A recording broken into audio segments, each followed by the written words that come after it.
Ամուր պետություն կառուցելու գործում ամենակարևոր նախապայմաններից է կրթությունը։ Այս գիտակցումով Հայաստան համահայկական հիմնադրամը Հայաստանի տարբեր մարզերում կառուցել և վերակառուցել է կրթօջախներ, իրականացրել բազմաթիվ կրթական ծրագրեր։ Հայաստանի տարբեր մարզերում կառուցվում և վերակառուցվում են մանկապարտեզներ ու դպրոցներ։ Կրթության ոլորտը հիմնադրամի ուշադրության կենտրոնում է եղել միշտ, գործունեության հենց սկզբից։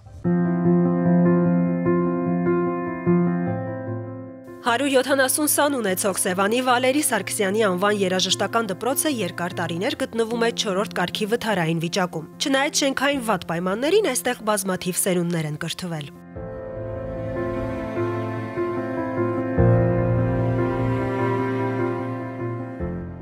Դպրոցը մշտապես համալրված է եղել լավագույն մասնագետներով, ովքեր մեծագույն սիրով փորձել են կրթել մեր երեխաներին և նրանց մեջ արթնացնել սերը դեպի երաժշտությունը։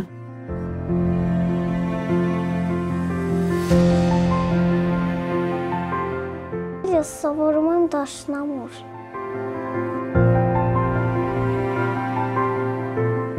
Երեխան շատ սիրով է հաճախում երաժշտական դպրոց։ Իր կյանքով է հաճախում և կարծում եմ շատ սիրով էլ կավարտի, էլի։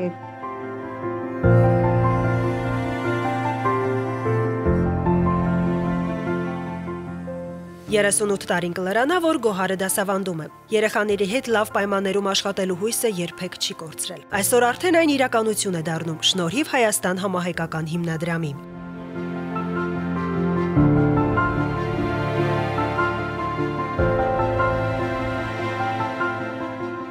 Բոլորիս երազանքներ ունենալ ի վերջո տիպային երաժշտական շենք, հարմարավետ, գեղեցիկ երաժշտական շենք։ Ու հիմա կարծես մոտ է այդ բաղձալի օրը։ Մենք սիրով ենք սպասում, որպեսզի այդ վերակառուցվող, այդ նոր կառուցվող շենքում տեղափոխվեն աշակերտները։ Այժմ հիմնադրամը նոր երաժշտական դպրոց է կառուցում, որը կապահովի ապագա երաժիշտների ուսուցման հարմարավետ պայմանները։ Դպրոցի տնօրեն Հունան Արաքելյանի խոսքով նոր մասնաշենքի առաջնային առավելությունը դասասենյակների ձայնամեկուսացումն է, ինչպես նաև մեծ դահլիճի առկայությունը, որը հնարավորություն կտա անցկացնել հաշվետու համերգներ ու միջոցառումներ։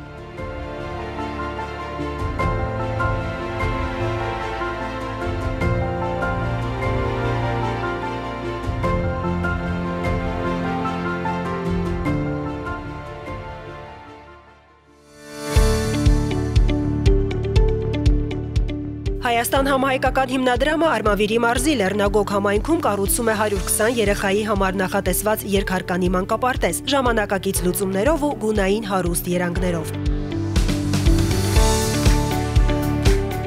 Կառույցը 2024 թվականին իր դռները կբացի 4 տարիքային խմբի սաների համար, ապահովելով վերջիներիս համար պայծառ ու վառ մանկության հուշեր ու զգացողություններ։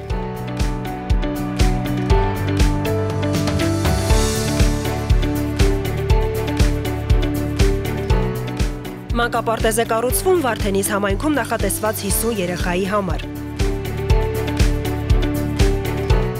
5 սենյակ է երեխաներին, կուխնյան յա բաղնիքներով, 2 հատ բաղնիք, սոնհանգույցներով 2 հատ։ Շենքը կունենա 1 հարկ, որտեղ նախադպրոցական ուսուցում կանցնի երեխաների 2 խումբ, այն կունենա նաև բացօթյա խաղահրապարակ։ Սերենք օպաստարանից, օպաստարանը կառուցել ենք, բրցել ենք, շենքն ենք կառուցել, հիմա բոլորը ավարտել ենք, մնաց է ցանկապոտը, դա չկար նախագծում, համայնքի ղեկավարի խնդրանքով ավելացրել է հիմնադրամը։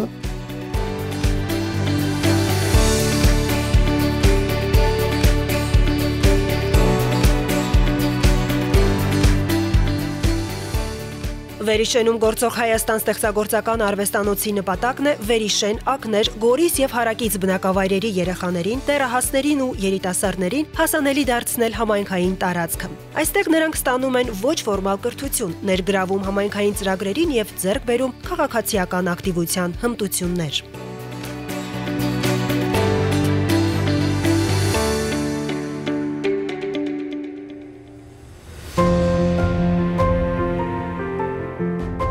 Հայաստան համահայկական հիմնադրամը Երևանի պետական համալսարանի հետ համատեղ իրականացրել է բնական գիտությունների ուսուցանում արցախցի եւ հայաստանցի 7-ից 9-րդ դասարանցիների համար։ 13-ից 17 տարեկան 59 պատանի Արցախի տարբեր մարզերից, ինչպես նաև Սևան, Արմավիր, Մեծամոր, Ապարան քաղաքներից եւ հարակից գյուղերից 3 շաբաթ շարունակ 20 հոգանոց խմբերով մասնակցել են բնագիտության առարկան փորձարարական տեսանկյունից խթանող ծրագրին։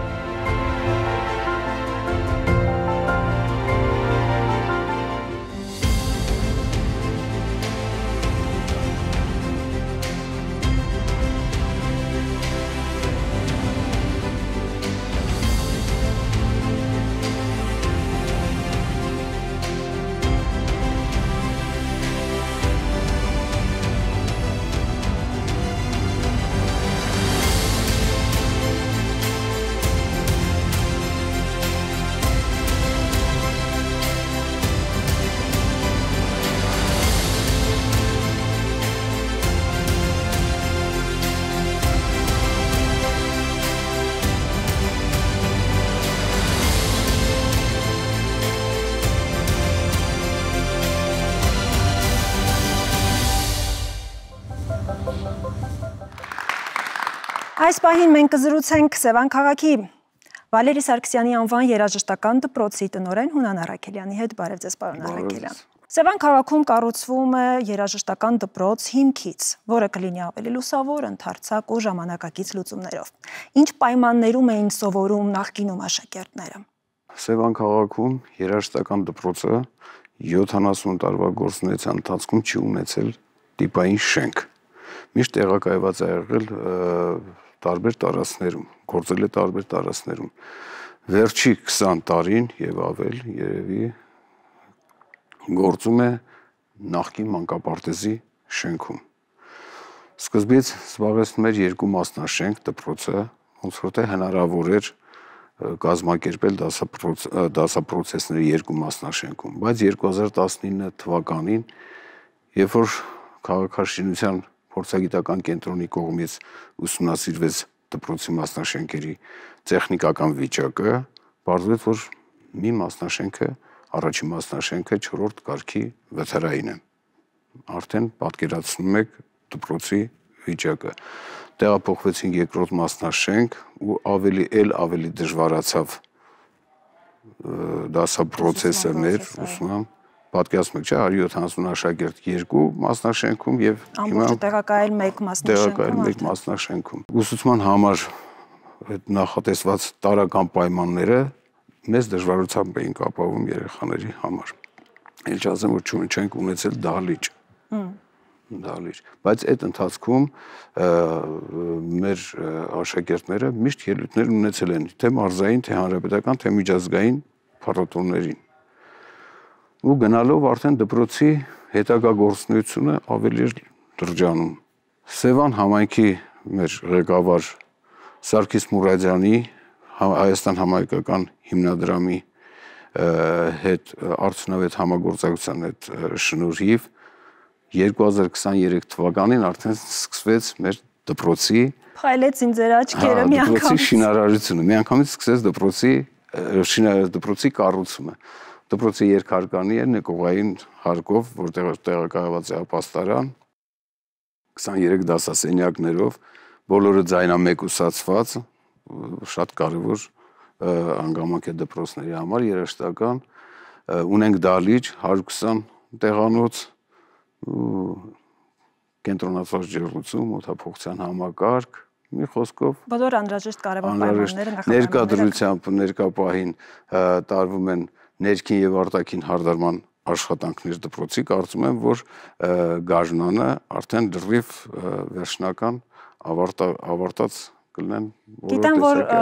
նախկին պայմանները այնպիսին էին, որ օրինակ ցրտի պայմաններում երեխաները դժվարանում էին այս կամ այն երաժշտական գործիքի վրա նվագել, բայց այնուամենայնիվ շարունակում էին հաճախել երաժշտական դպրոց։ Ինչ կարևոր նշանակություն ունի դպրոցը բնակիչների համար եւ առհասարակ սերունդներ կրթելու համար։ Տասնամյակներ շարունակ սերունդներ է կրթել Սևանի երաժշտական դպրոցը։ Մարդիկ կան, որ հենց ընտրել են այդ մասնագիտությունը, երաժշտի մասնագիտությունը։ Ես հիշում եմ, որ տարիներ առաջ Սևանում, երբ որ երաժշտական դպրոցը հաճախում ենք երաժշտական դպրոց, չկար տեղացի մասնագետներ։ Բոլոր մասնագետները գալիս էին Երևանից։ Իսկ այսօրվա վիճակով փառք Աստծո, որ բոլոր մասնագետները տեղացի են, այդ արդեն դպրոցի արդյունքն է, որ դպրոցի սաները արդեն հետ են վերադարձել դպրոցում աշխատում են։ Ունենք ուսանողներ, որ սովորում են ուսումնարաններում, կոնսերվատորիայում։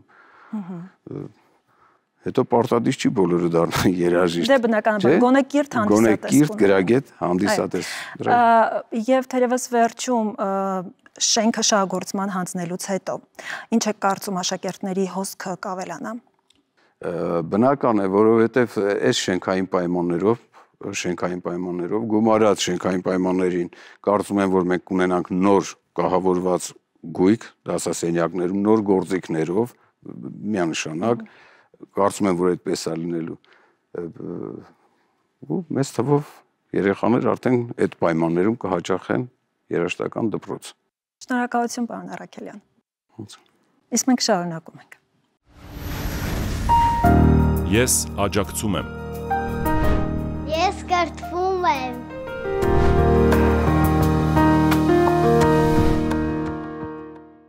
Եվ այս պահին տաղավարում իմ զրուցակիցն է Երևանի պետական համալսարանի շարունակական կրթության կենտրոնի ներկայացուցիչ Մակրիտա Ավջյանը։ Բարև ձեզ, տիկին Ավջյան։ Բարև ձեզ։ Գիտեմ, որ հիմնադրամի ֆինանսավորմամբ եւ Երևանի պետական համալսարանի հետ համատեղ ամռանը իրականացվեց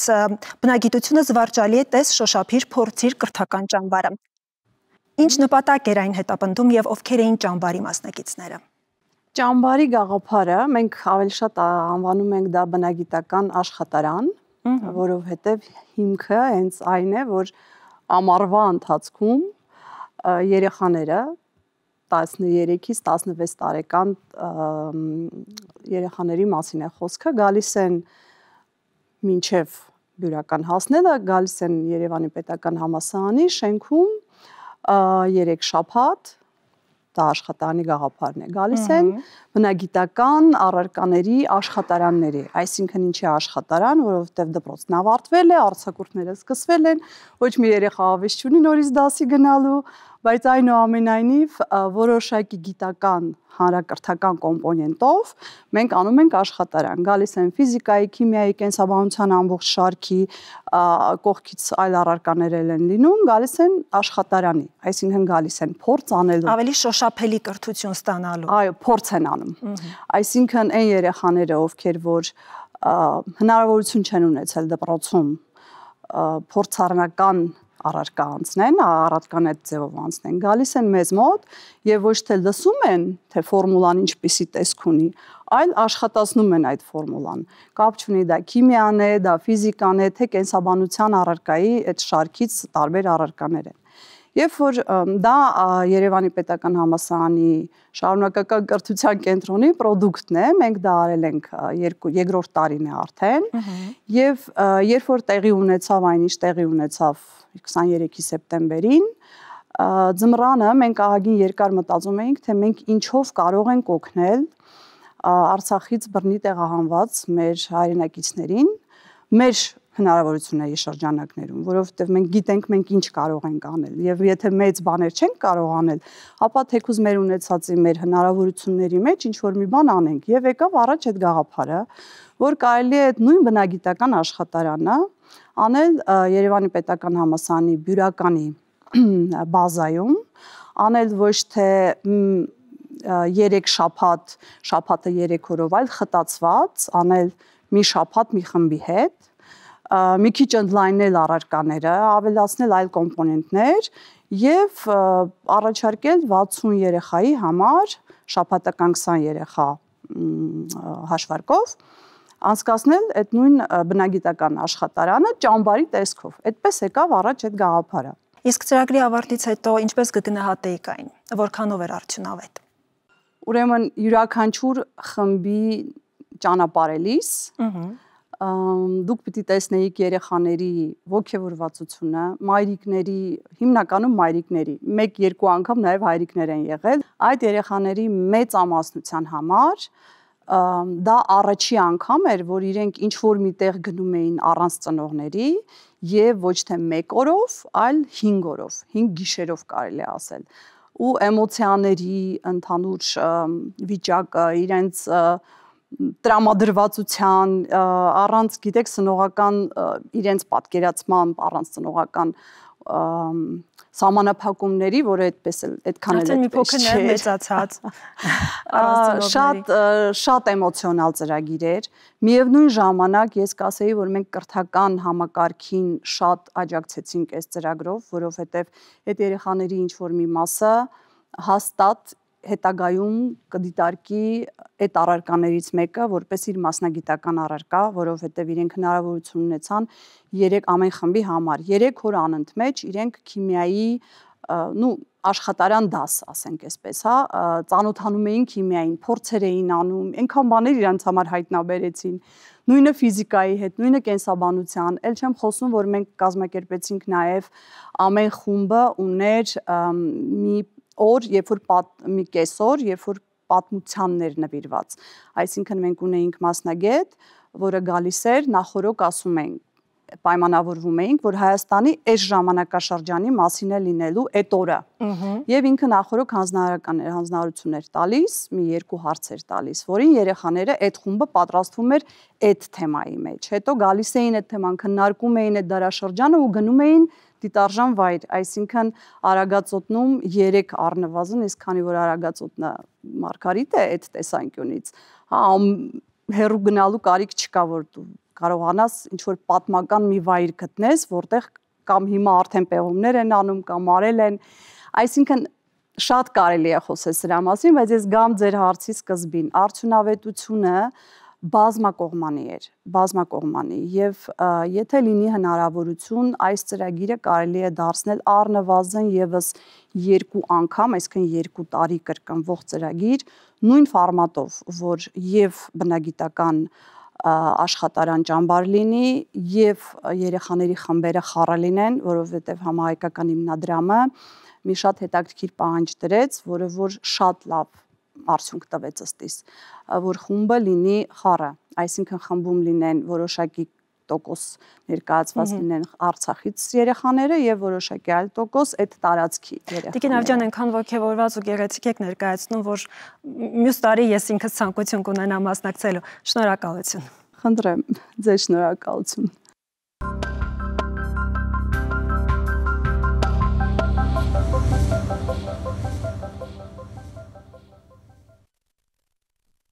Եվ այս պահին իմ զրուցակիցն է Կարեն Վարդանյանի անվան կրթական հիմնադրամի հոգաբարձուների խորհրդի նախագահ Աշոտ Բարսելյանը։ Բարև, պարոն Բարսելյան։ Բարև։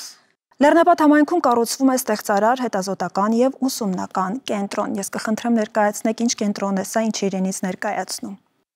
Շնորհակալություն, արդեն 4 տարի է կենտրոնի տարածքում գործող անօթաչու օդակայանը ընդունում է ՀԱՎԿ անօթաչուների մրցույթը